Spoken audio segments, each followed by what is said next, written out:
नमस्ते। आज हम सीधे बात करने वाले हैं उस बैंगलोर बिटकॉइन स्कैम की जिसने पूरे सिस्टम को हिलाकर रख दिया है। हम इस करोड़ों रुपए के घोटाले की टाइमलाइन, हैरतअंगेज आंकड़े और इसके पीछे के चेहरों को डिकोड करेंगे, वो भी बिना किसी देरी के। चलिए शुरू करते हैं। देखिए, हम यहाँ किसी छोटी मोटी ऑनलाइन ठगी की बात बिल्कुल नहीं कर रहे हैं। जरा इन नंबर्स पर गौर कीजिए। ई प्रोक्योरमेंट पोर्टल से सीधे 11.5 करोड़ रुपए गायब, और ऊपर से यूनो कॉइन एक्सचेंज से 60.6 बिटकॉइन की एक हाई प्रोफाइल चोरी। ये आंकड़े सच में दिमाग चकरा देने वाले हैं। इसका जो डिजिटल फुटप्रिंट है ना, वो बहुत ही मैसिव है। तो बिटकॉइन स्कैम का पर्दाफाश और ईडी की बड़ी कार्रवाई। सालों की लंबी और पेचीदा जांच के बाद फाइनली मास्टरमाइंड श्री कृष्ण रमेश, जिसे सब श्रीकी के नाम से जानते हैं, उसे बेंगलुरु में अरेस्ट कर लिया गया है।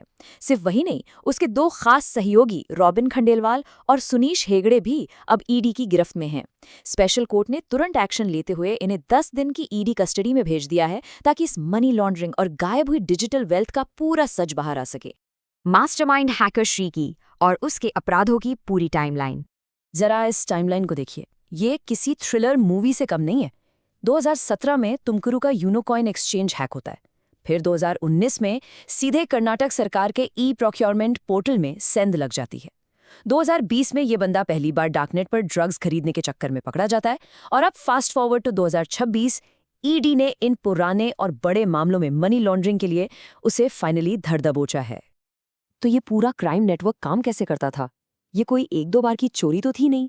इनका पूरा सिंडिकेट इंटरनेशनल क्रिप्टो एक्सचेंजों को हैक करता था, सरकारी पोर्टल से फंड्स उड़ाता था, और फिर इन पैसों को अलग अलग ट्रेडिंग प्लेटफॉर्म्स के जरिए सफेद करता था। और तो और, इन्हीं अनट्रेसेबल फंड्स का इस्तेमाल डार्कनेट पर ड्रग्स मंगवाने के लिए भी किया जाता था। मतलब पूरा का पूरा एक अंडरग्राउंड इकोसिस्टम चल रहा था।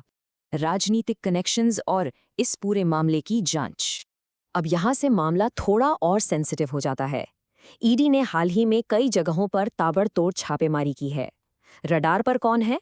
कांग्रेस विधायक के बेटे मोहम्मद और उमर नलपाड़ और आकिब रहमान खान। ईडी का शक है कि ये लोग इस पूरे स्कैम के बेनिफिशियरी हो सकते हैं। लेकिन यहाँ ये साफ करना बहुत जरूरी है कि नलपाड़ परिवार ने इन सभी आरोपों को सिरे से खारिज किया है।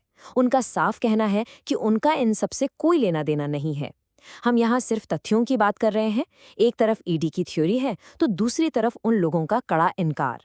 इस इन्वेस्टिगेशन का स्केल समझने के लिए आप कर्नाटक के गृह मंत्री जी परमेश्वरा का ये स्टेटमेंट देखिए। उन्होंने साफ कर दिया है कि जांच अब अपने फाइनल स्टेज में है, और इसका स्कोप सिर्फ नेशनल ही नहीं बल्कि इंटरनेशनल लेवल का है। एसआईटी और ईडी दोनों मिलकर इस केस को सुलझा रहे हैं। यकीन मानिए, ये अब एक बहुत बड़ा ग्लोबल साइबर हंट बन चुका है। तो इस पूरे हाई प्रोफाइल डिजिटल हेस्ट को डिकोड करने के बाद मैं आपके लिए एक बड़ा सवाल छोड़कर जा रहा हूं।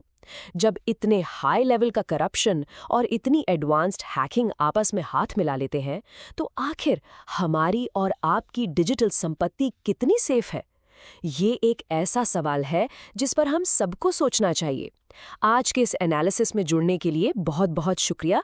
मिलते हैं अगले अपडेट के साथ।